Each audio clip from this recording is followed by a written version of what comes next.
Welcome to another episode of Between Two Teachers. I'm Madeline Kronenberg. And I'm Consuelo Lara.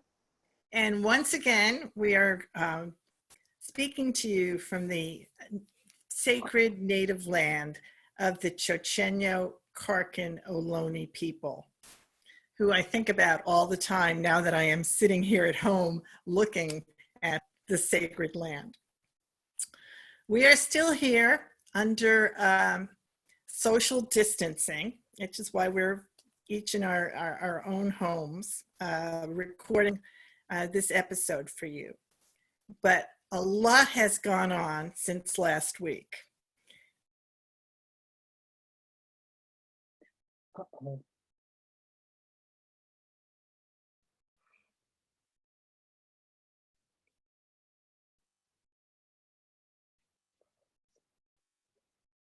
And everybody is really not clear. All we do know is that we're not going to be coming back, and neither is anybody else before the end of the year. So I'm going to speak a little bit about what's happened nationally. And nationally, we're all sort of in the same place that we were in certain ways. Here's my list. There have been projects, a number of projects that I wanted to mention. There's a national project now for Donors Choose. And Donors Choose is an organization that lets you support classrooms. And since the classrooms are no longer operating, what they're doing now is giving basically a $1,000 gift card to teachers who they have vetted before for a project. So they're calling it the Keep Kids Learning pilot project. So if you're interested in helping, there are classrooms across the country. They're looking at classrooms that receive, that have low-income children in them. And I'll put the link in the Trello list that I'm now using as the resource for all of our episodes. And it's a really interesting project, and it deserves your attention. Keep Kids Learning is what it is. Then I just wanted to mention statewide, what's happening in education is that Mr. Thurmond, Tony Thurmond, gave the go-ahead to keep the schools closed till the end of the year. And they're now talking about grading and graduations. And as far as I can see, that's being done district by district. But it looks, what they're trying to figure out is whether or not they can do pass-fail, and what's going to happen as far as students being able to make up the work.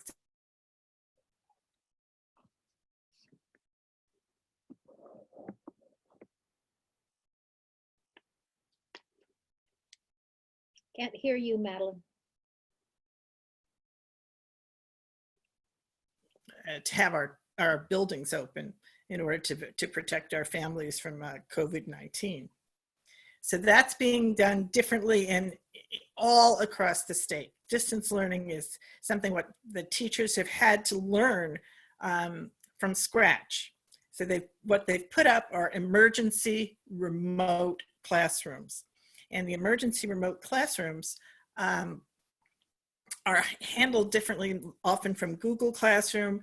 There are many other technology programs that they're using, and those programs are what are now part of our education system, actually in the United States, because pretty much every state has closed. And then the states are looking at whether or not they're going to be able to get extra money to add more days in the summer, which I have no idea whether they'll be able to do because there's so little money now. The state's income is going to go way down because of the economic catastrophe that this is for the state of California.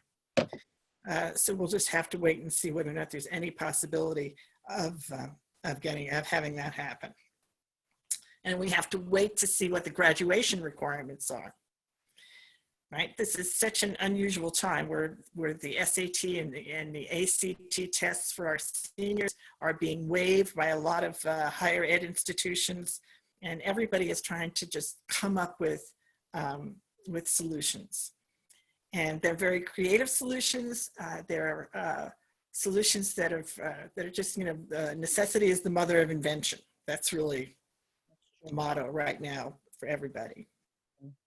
The one thing I want to give a shout out to, again, to the teachers union in Los Angeles, because they did go ahead and compensate their subs, not just their long-term subs, all their subs.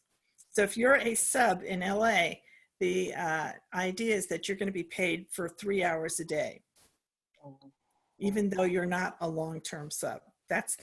And I believe it got passed, but that was the proposal from UTLA, which I thought was an incredible proposal, because finally substitutes are being treated as the professionals that they are, right? It's not as if they're not people who are credentialed. They are. They have a background. So that's the big shout out for them. They've done that. And then they also had requested that there be a moratorium. This is the United Teachers of Los Angeles, that the district do a moratorium on charter expansion, and that the district do a moratorium on co-locations, because both of those are great distractions, at the very least, to all of the work of the district, especially now. And the Charter School Association responded, and I'll put their letter in here, but the thing that I thought that was incredible about their response was that they believed that the tactics of the district, of the teachers union, were shameful, dangerous, dehumanizing, and frankly, Trumpian. That's what they called the teachers union. That was fascinating to me. That quote, I've put that quote in here. I don't think there's anything Trumpian about saying that you want to preserve the energy of your children from not having to be depleted when you know you're going to have less money. And to say that there absolutely should be a moratorium. This emergency should cause a statewide moratorium, in my humble opinion. And there certainly should be a moratorium on co-locations, which are incredibly disruptive on top of everything else. So anyway, that's what's happening in Los Angeles. And In the Public Interest has put out yet another, they're the ones that did our study. Remember the study on how much charter schools cost? They've put out a new document that says online learning shouldn't be an excuse to privatize public education. Oh, that's great. Right? And that's the whole thing about disaster capitalism. Yep, that's it. Right? So there's, what you're looking at are all these educational technology programs and companies that are often owned by the same charter management organizations that get so much money from our charter schools.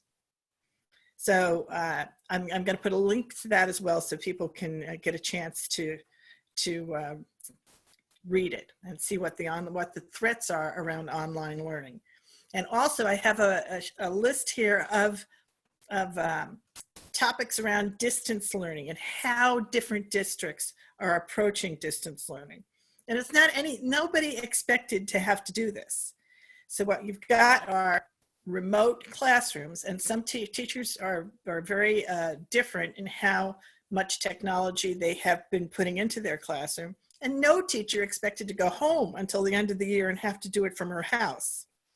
So how that's played out and how different districts have supported them is basically different across the country, because everybody's doing it all the way across the country.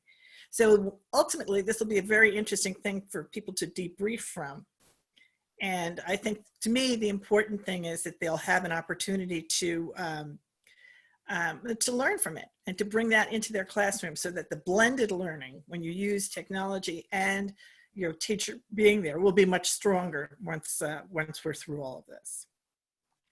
And then we come to our local district, and our Zoom meeting, our first Zoom meeting as a school district. So tell us about that. Oh boy, that was some experience. And there were a few little glitches, not too much, but it's just a matter of getting used to it, isn't it? And then wanting to have the public comment as well. So that was, and I thought, being that we're in this severe pandemic and we have to be all together, I thought there wouldn't be that many haters coming on to talk, but no, they're still there. And that concept, think before you speak, think. Well, they teach that to little kids. In fact, there's little posters in kindergarten rooms that say think, T-H-I-N-K. And here's what it stands for. The T stands for truth. Is what you're about to say the truth? Or is it gossip or rumor? H stands for helpful. Is what you're going to say helpful?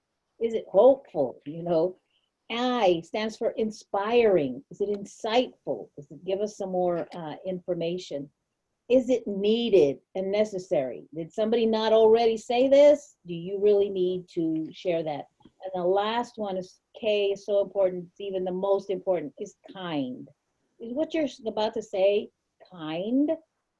At a time when we need compassion and we need, doesn't start with K, we need caring for each other. Right. That, I just hope people will think before they speak in public comment. And that includes those of us on the school board. So the first thing I want to do is I want to apologize to everybody. The meeting went until 1 o'clock in the morning. And to me, that was so disrespectful, especially to our staff. It's the staff has to come out, arrange all of that. And before it was just like, oh, it's so inconvenient. It's inconvenient and disrespecting their time. But today, now it's putting their lives at risk by having them out there, having to leave their home. And so we as school board members have to take more responsibility and be more aware of that. So it's rude, it's disrespectful to our staff, to our constituents. There's no reason for board member to go on for over 10 minutes or asking a bunch of questions they could have asked previously, etc. I just feel, ashamed that we do that. And I want to offer some suggestions that maybe the video presentations or that the presentations from the staff could be put on video. And that makes, it keeps the information that we can go back and look at.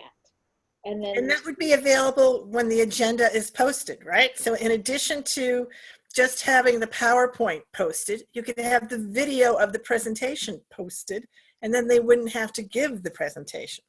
Exactly. They would just come up and say, okay, you saw it, any questions?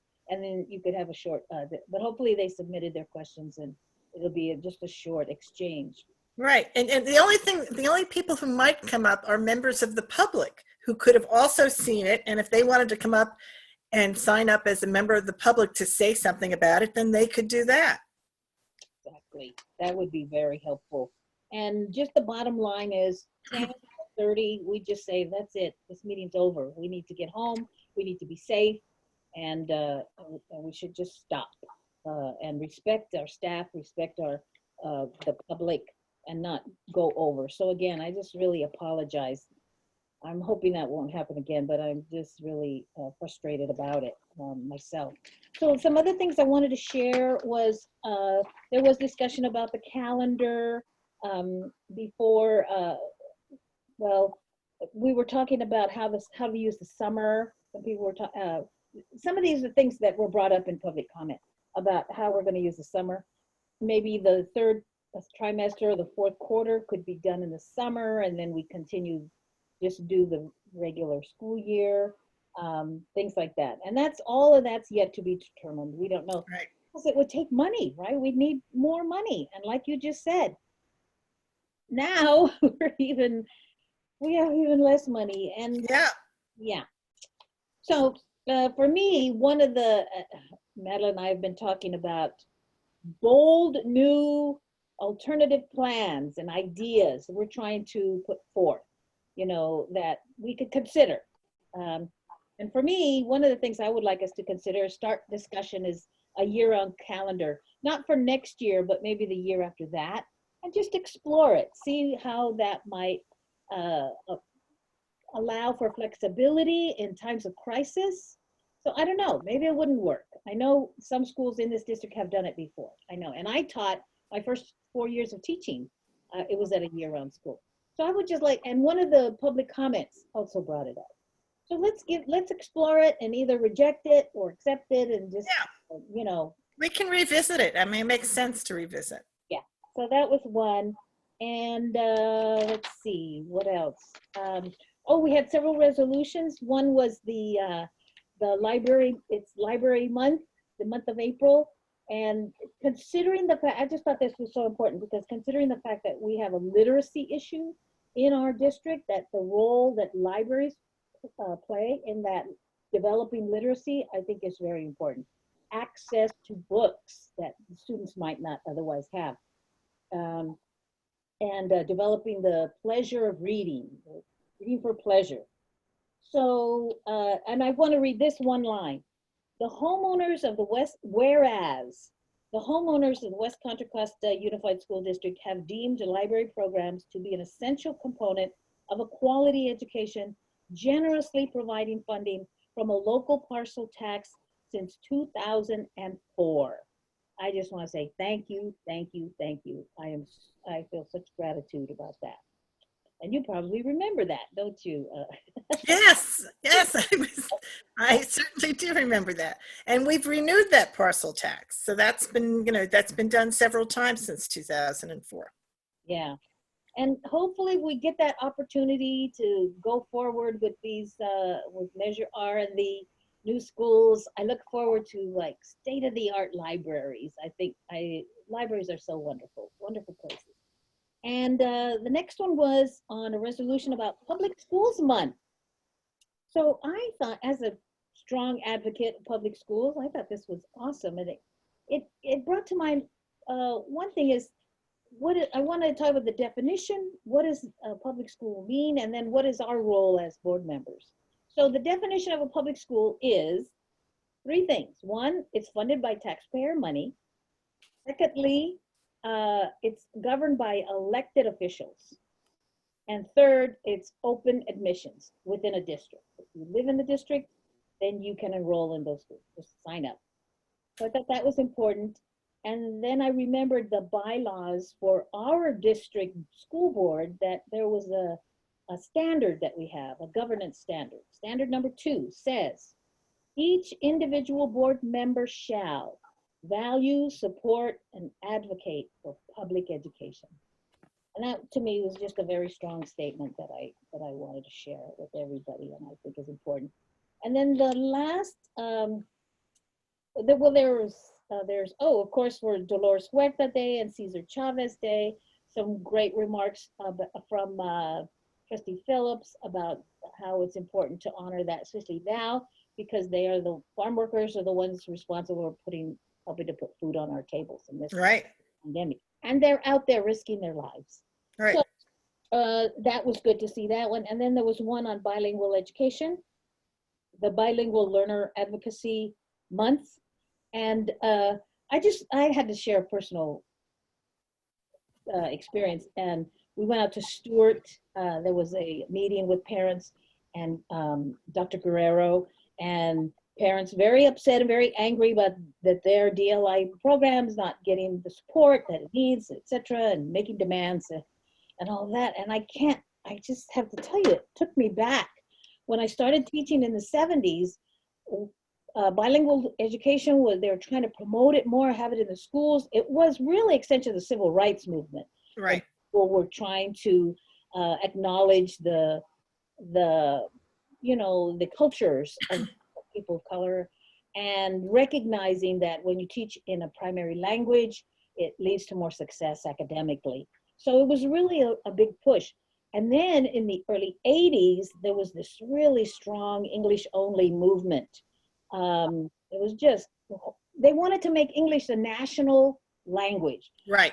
If that happened, that means they would not be obligated to translate anything, like for instance, voting materials, nothing would have to be translated into any other languages. That's how it was racist, period. So going from that, and I remember being told, oh, you can't use primary language, because I was teaching ELD, ESL, elementary level, and it was hard. It was really sad. And so it kind of, I think one of the things that kept bilingual education alive in the public schools, that there were communities, more upper middle class communities were saying, we want our kids to be bilingual. Put a bilingual, Exactly. and they asked, and so they got it, and thank goodness they did, because it kept, it still kept it alive. And so fast forward to now, a few years ago, there was it loosened that whole area up, and so you could, I think, didn't you have an experience in Hayward where you had to? Hayward was a lawsuit. They were one of the lead districts, the plaintiffs in a lawsuit to demand the continuation of bilingual education. See, it's really been a fight and a struggle. So to go to Stewart and be in a room with parents who are pissed off that we don't have bilingual education, it was amazing to me. And I'm feeling is like, give these people exactly. Oh my gosh, we finally got there. And of course we have. And now we have the Mandarin school. What's our fastest growing school, right? Oh, it's just, sometimes you do make progress. That's right. Oh my gosh. So, but, we have our limitations and money and. Well, right. We don't know where we are as far as budgets go. No one knows right now where anybody is. Yeah.